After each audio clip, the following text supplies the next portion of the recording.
The Lord be with you. And with your spirit. A reading from the Holy Gospel according to St. Luke. Glory to you, O Lord.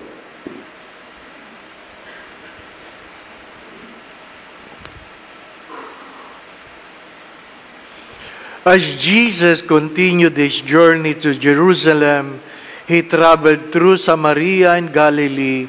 As he was entering a village, 10 lepers met him. They stood at a distance from him and raised their voices, saying, "Jesus, Master, have pity on us." And when he saw them, he said, "Go show yourselves to the priest." As they were going, they were cleansed. And one of them, realizing he has been healed, returned, glorifying God in a loud voice. And he fell at the feet of Jesus and thanked him. He was a Samaritan. Jesus said in reply, 10 were cleansed, were not they? Where are the other 9? Has none but this foreigner returned, give thanks to God? Then he said to him, "Stand up and go. Your faith has saved you."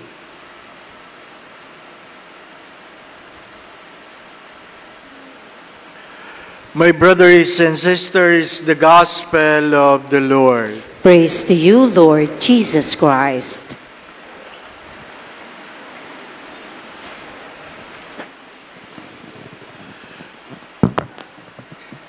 The celebration of today reminds us of what? That is, only Jesus can forgive, only Jesus can heal, and only Jesus can save. Remember that.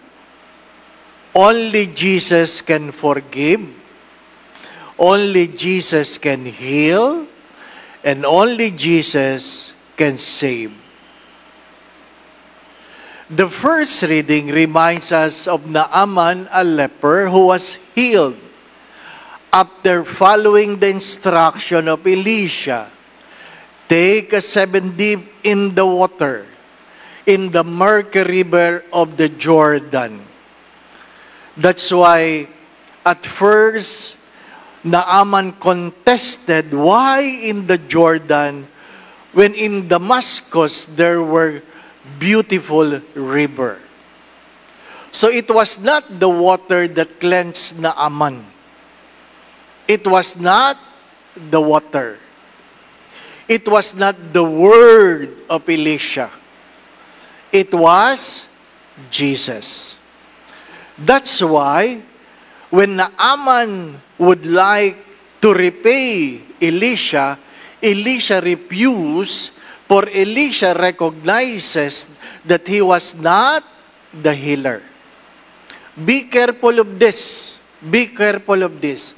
When a preacher, when a priest, when a prayer leader claim that he was the one healing, it's time to go. It's time to go. Sabi nung isang nag-comment o sumulat, "Father, bakit po sa parokya namin sinabi ni Father, kaya daw hindi kami blessed kasi hindi kami nagbibigay?" It's time to go. It's time to go. My dear friends, my brothers and sisters, you are healed, you are blessed. It is because out of the freedom and perhaps out of the grace of God. Hindi nabibili ang biyaya ng Diyos. Huwag niyong kakalimutan yun. Hindi nabibili ang biyaya ng Diyos. Kaya yung sunod ng sunod sa mga healing priest, mag-ingat kayo. Mag-ingat kayo. Yes! Yes! Sometimes God uses people to be His instrument, but do not forget, the instrument is nothing without the master. That's why the second reading says, look at Jesus. If you deny Him, He will deny you. If you are unfaithful, He will remain faithful. He will remain faithful. The 10 lepers in the Gospels was healed after Jesus says, go show yourself to the priest. You have to understand the context that in the olden times, leprosy is a sign of sinfulness. Kaya malayo pa lang sumisigaw na sila, hindi sila makalapit. Ang iba sa kanila may dala mga bell. May dala mga bell para alam ng mga tao na mayroon silang ketong, huwag kayong lumapit sa amin. May ketong kami. May ketong kami. Kaya ang paalala, magpakita ka sa pari because healing is a sign of forgiveness. But my dear friends, my brothers and sisters, marami ngayon ang makinis ang balat. Pero grabe ang kasalanan. Di po ba, no? Marami ngayon, makinis ang balat. Walang ketong. Pero, sabi nga nila, ang balat ay ahas. Wala yan sa kinis ng balat. Wala yan sa ganda. Mga minamahal na mga kapatid, mag-iingat kayo. Maraming magnanakaw na nakabarong. Diba? Kung naalala niyo yung kwento ko, doon sa isang parokya kung saan ako naka-assign na napakahirap, sa isang kainan, tinatanong ng mga ninong, saan ako naka-assign? Ang popogi, ang yayaman ng porma, grabe ang alahas. At tingin ko naman ay magdo-donate, kaya nung sinasabi niya, saan ka naka-assign? Pinahirap ko talaga ang parokya ko para kaawa-awa ako, di ba? No? Aba, pagkatapos ko magkwento, sabi niya, ay, ang hirap ng parokya mo, Father. Maraming magnanakaw dyan. Hindi ko tinapos ang aking kinain. Ang sabi ko sa kanya, oo nga po, pero mas marami mong nakabarong magnanakaw. Eh, pagtingin ko sa kanya nakabarong, hindi ko na mabawi. Ang sabi ko lang, huwag niyo pong kakalimutan na kahit gaano kayo kayaman, hindi niyo kayang bumili kahit 1 minutong dagdag sa iyong buhay. Lo and behold, after 6 months, pinasundo ako sa parokya. Pinag-anoint ako nang hindi ko maalala. Ayaw umalis ang driver. Kinonsensya pa ako, sabi, Father, pag namatay, kayo din. Di po ba, no? O nga naman. Ang layo-layo ko, nasa Quezon City ako. In-anoint ko sa Makati.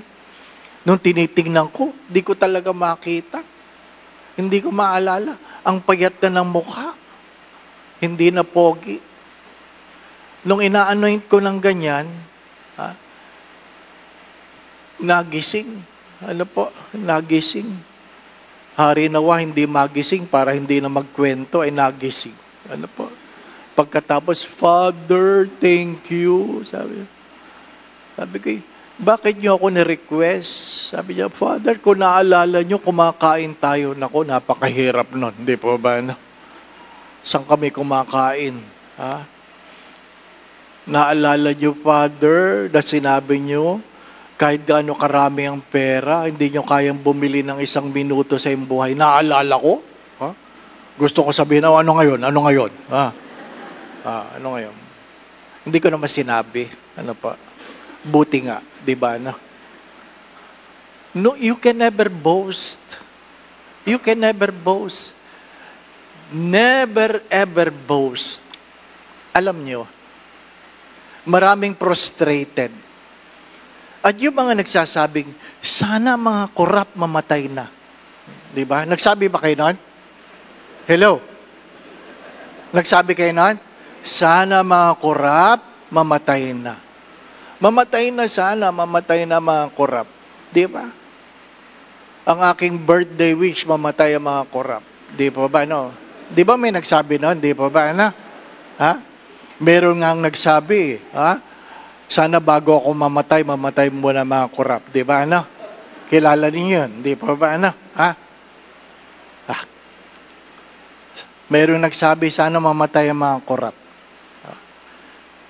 After 2 weeks, namatay ang tatay niya. Namatay ang tatay niya. Father, bakit? Di ko alam. Baka korap. Di po ba? Ano? Huh? You do not pray. You never pray. You never pray for that, my brothers and sisters. You never ever pray for that. Because no one is righteous among us. Only God is good.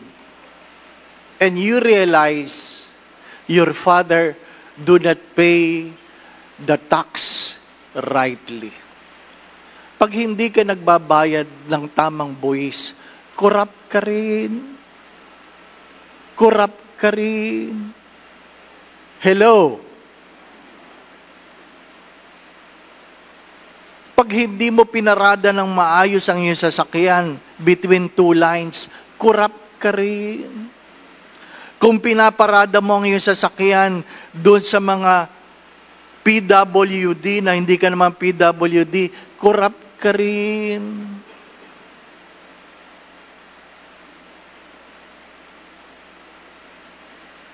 Alam mo namang one way yan.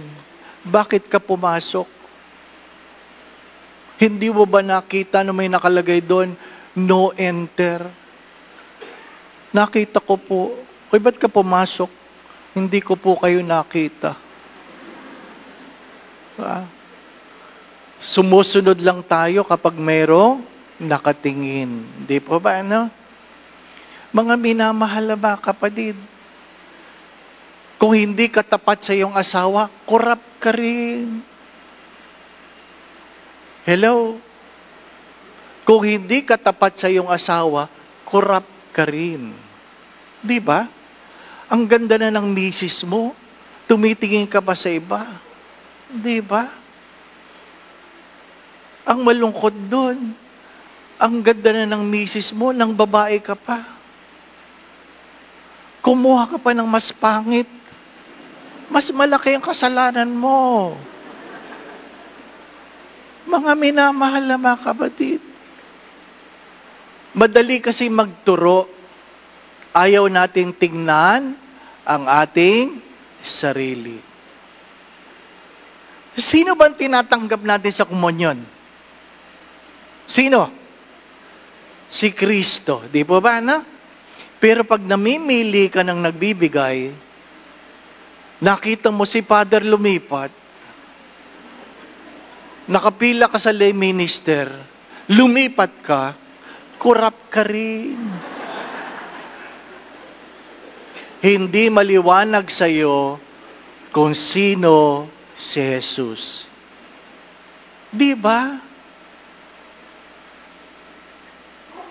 Today's reading reminds us to focus only on Jesus.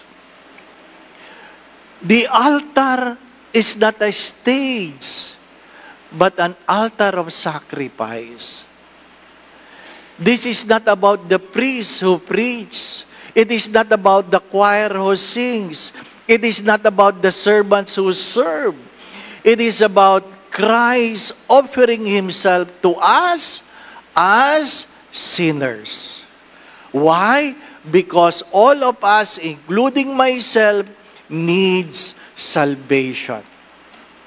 My dear friends, you can be healed and yet you can be doomed to hell. Ang mahalaga sa huling sinabi ng Diyos, your faith has saved you. There is more important than abundance. There is more important than beauty. There is more important than healing.